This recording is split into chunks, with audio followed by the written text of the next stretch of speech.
News 24 घडामोडी, श्वास चालू घडामोडींचा।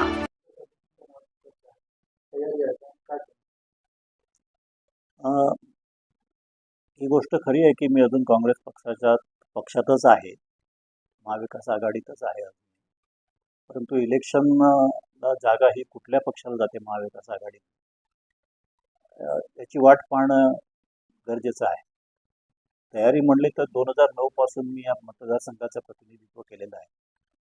नवीन मतदारसंघ निर्माण झाला 2009ला, त्याच्यानंतरचा मी पहिला आमदार आहे. 2014लाही मी निवडून आलो. 2019ला काही मतविभाजन अशा प्रकारे झालं की मला एक थोड्याशा फरकाने पराभव स्वीकारावा लागला.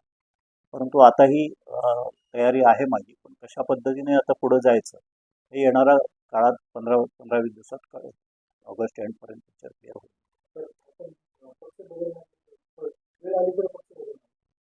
आज मी नाही सांगू शकत त्या बाबतीत, पण मी सध्या काँग्रेसमध्ये आहे आणि पूर्वीपासून काँग्रेसमध्ये आहे.